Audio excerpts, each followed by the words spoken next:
Welcome to Stillwater Edge, the ultimate podcast for stillwater fly fishing enthusiasts. I'm your host, Greg Keenan, and in each short, action-packed episode, I'll share expert tips, essential techniques, and clever tricks to help you elevate your stillwater fly fishing game to the next level. Welcome to the Stillwater Edge podcast. I'm your host, Greg Keenan, and today is a great episode for you guys. So today we're going to focus on chironomids, the backbone of a trout's diet on lakes. If you can master finding and fishing chironomid hatches, you will unlock some of the most productive and rewarding days in the water. This episode will guide you through where a chironomid hatch starts, what to look for, how to fish subsurface effectively throughout the hatch cycle. Let's begin. Okay, so we're going to jump into it right away, and I want to give you guys some key points of finding where a chironomid hatch starts. And for those that don't know, many of you guys that are listening probably do know, but for those that don't know, this is for you guys. So chironomids emerge when the water temperatures reach between 50 and 55 Fahrenheit, usually in shallow water. So shallow water is anywhere, from 4 feet to 20 feet, kind of in that area. And the sun heats up the water, and those chironomids start coming up. That's the the overall general version of it, really dumbed down. But where do you focus on? So some of the key areas that I want you to focus on as an angler, what you're looking for where these hatches are going to start is, again, in those sunlit areas, is you want to focus on your bays, your flats, your shelves, some sunken islands, anything with consistent sunlight exposure, especially in those early morning. These are really key areas for chironomids and where the chironomid hatch is going to go. I think it's also important to note that the chironomids, so the larvae are they're in the bottom of the lake, and they burrow into the mud, and then they come up. So if you're in a lake and there's not those areas, but you find really soft bottom area as well as vegetation, chances are there's going to be a hatch around there as well. That's really key. So finding where the hatch is going to start is a real big key to what you're looking for. So if you want to also, another one of my favorite things is obviously use your depth sounder to find drop-offs, and drop-offs are by far one of my favorite things to fish chironomid hatches on. So because they're so full of so much going on here, and they're great transition zones for the trout to hunt and provide safety, everything like that. Drop-offs are key. Again, these are areas that you want to look for when you're going to fish for those. I want to give you guys a quick pro tip though. If there's a light wind and you have your drop off, you're in a bay, it's a muddy bottom, and there's a small light wind pushing towards the bay, this is another key, because that small light wind is really going to congregate the food into one pocket or one area. And I really noticed that. And then when you can corner, essentially, you're sitting on the edge, and then you're fishing that drop off towards that bay. Man, if you can corner that area, the trout are just going to flock to that area just because the wind is pushing it there. Now, if it's an excessive wind, it's actually going to be the reverse effect. So it's going to disperse those chironomid people throughout the lake, and that's just a nightmare when that happens. So I want to give you some clues and some tips on how to find hatches on the water, and when you're fishing, what to kind of look for, and what's going to give you guys some really good success. So number one, just, if you see rings and swirls from feeding trout just under the surface, that's most likely a hatch as well. Look for tiny bubbles, clusters, and more importantly, look for pupas and shucks on the water. That is the number one key, right? If you see shucks popping off consistently, or better yet, pupa coming up and chironomids just hatching right off the water, that couldn't tell you were in the area. If you can look down from your boat or watercraft and visually see that, you are 100% in the right area. So these are really key things. Again, tips like polarized glasses are going to help you to see that. The sharks moving, the pupa moving up, they're going to help you see perhaps suspended trout in the water, and whatnot. So these are really key factors in locating where a hatch is going to be and predicting where a hatch is going to be in a lake. And that's key. So once you have those information, I'm just going to run through it again.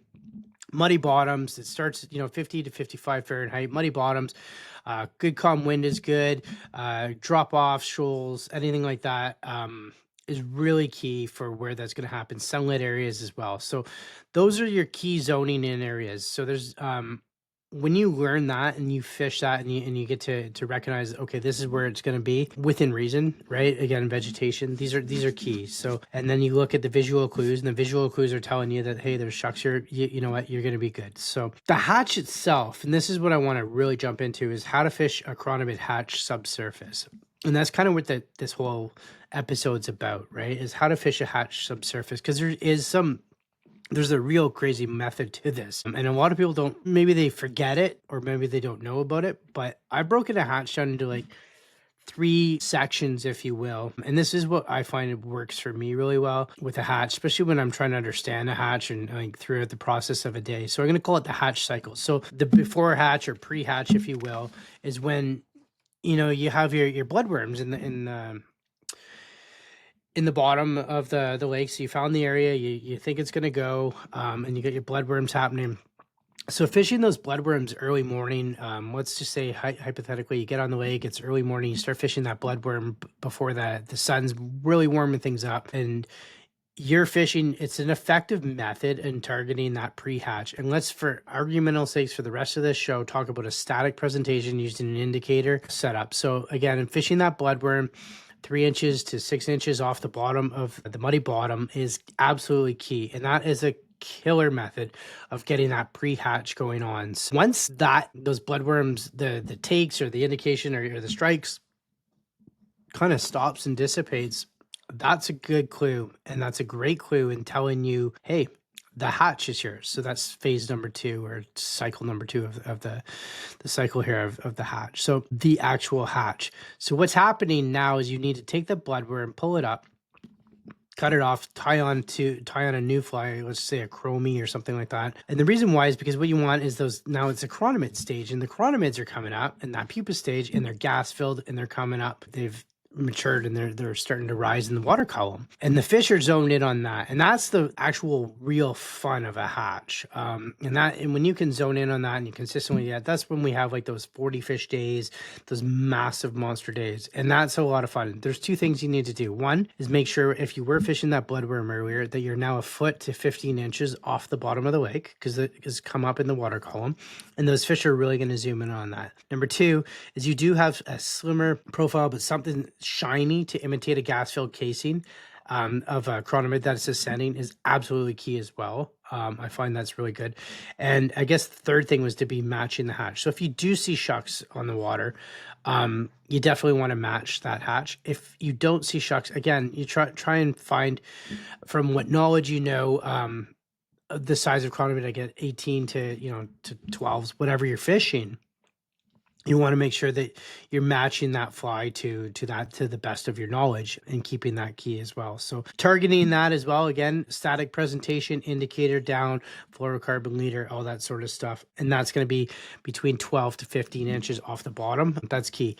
Now, this is where the next cycle of the hatch, this is kind of what I really wanted to get into it and talk about. And this is where a lot of people go wrong into the cycle of the hatch, and they forget, or they often do it, and they say, oh, the hatch is turned off. Okay. And that is true. I guess the hatch, in one sense, is turned off at that water column that you're fishing, or that depth that you're fishing. Chances are the hatch hasn't turned off. Chances are that the fish have moved up higher. They might be, so if you were fishing, again, 20 feet, they might be in 10 feet of water now, or 8 feet or something like that, and they're pegging off. The chironomid's starting to come up from the hatch. So what's crazy is most of us, we clip the fly, tie on a different pattern, we do everything but raise our indicator, because we forget that they're coming up. The chironomids are coming up. So instead of clipping your fly, which is probably the silliest thing you could do because you already matched that hatch, one of the craziest things what we can do is we need to shorten our leader and start fishing differently. I can't, from my own experience. So here's a true story. So from my own experience, when I was learning this and discovering this myself as a stillwater angler, I was getting takes. So I would be casting out, my indicator would be, my chironomid would be falling in the water column, and again, I would be getting takes on the drop. And I was always wondering, I was like, okay, so I would just be stripping and stuff like that. I thought it was the movement, but it wasn't. And what it was is that the fish have come up in the water column. So making sure that you've raised your indicator, and a great way to do this is if you do fish 2 rods, or if you and a buddy are fishing together, try this theory out, is one of you guys raises your indicator and see what happens. I guarantee you that's where it most likely is, instead of just, there's the bites off or this and that. Because if you still see fish activity and there's still action, the bite's not off. You're just fishing in the wrong depth. So that's what I call the end of the hatch cycle. right? They're coming out there to the surface and they're going to fly off. Some of the key things that you also want to focus in and doing on that is there's other methods, which we'll get into later, but for indicator fishing, right, is making sure that you adjust that indicator, but keeping your fly within that area, making sure that your fly again matches the hatch, even maybe going up a size in a profile because of, you really want it to stand out. Again, those are little things. Some pro tips that I want to give you guys as well for chironomid success when you're fishing the column or the 3 cycles of the hatch is you want to always be, the number one thing that I always tell students is adjust your depth consistently. So again, we went from 6 inches, from 3 inches to 6 inches to 15 inches to 6 feet off the bottom of the water. These are all key things. You want to always be consistently adjusting your depth because that's what's happening in the bottom of the lake. That's what's happening under the water is those bugs are moving, right? So they're going up and you're still fishing down. It's not going to work, right? So these are key things. So always adjust your indicator length because that's going to be number one for success. Number two is observe trout behavior. So if you find that the fish are, they're swirling or they indicate, that they're, what is it called? They're ignoring your fly. And again, you're down on a foot off the bottom. But again, I've done this, I've seen it, and I've seen a lot of students do this where, they're rolling in the water. The fish are rolling in the water. And everyone's like, what are they doing? Well, they're taking those chironomid pupa that are higher up in the water column. Meanwhile, you're fishing 18 feet down. You're completely out of the zone. It's going to be a one-off if you get one. So again, that's key too. So observing trout behavior, adjusting to the trout behavior that you see. So if you're down, if your imaging is showing that the trout are now suspended at 10 feet and you're still fishing lower, again, it's adjusting. A lot of it comes down to that. So another tip, throw pump, man, without a doubt. If you can throw pump legally where you are and you catch a fish, if you think that the bite might be off when in fact it might not be, give it a throw pump. Perhaps there's a one-off where all of a sudden you were fishing a chromie and now everyone's on a green limey or something like that of a chironomid, or the color changes is kind of happening with that pattern specifically. Or perhaps you're fishing too small of a fly and you need to go to a bigger fly. Little changes like that could potentially affect, your strikes and your hits from fish. Absolutely, without a doubt. So you want to take that data of the throat sample and make sure that you're collecting and using that to your advantage as well. So these are little tips as well of working that hatch and fishing that hatch effectively. So timing's everything. Chironomid hatches are, they're mid-morning. So you want to make sure that you're out there to late afternoon, and timing that hatch is pretty key. So when you start seeing shucks and things happening on the lake, you need to fish that hatch hard and fast because there's times where hatches come and go really quickly throughout the day. There's times where they're consistent throughout the day. I can't say for 100% certain, but hatches do they have a small window, they have a longer extended window as well, but you want to make sure that you're fishing those. And again, the key areas of those windows are the drop-offs, the weedy beds, the muddy bottoms, the shoals. All those are key areas. So look, I can go on for chironomids forever. I love it. But I wanted to talk about the 3 cycles or stages of a hatch and how you can find chironomids on a lake more easily. Again, chironomid fishing may require a lot of patience, but it's one of the most rewarding tactics for stillwater anglers. By focusing on shallow, nutrient-rich areas, dialing in your depth and presentation, and staying observant throughout the hatch, you will improve your success drastically. Thanks for tuning in to the Stillwater Edge. As always, follow for more value. I appreciate everything you guys are doing. Take care, guys.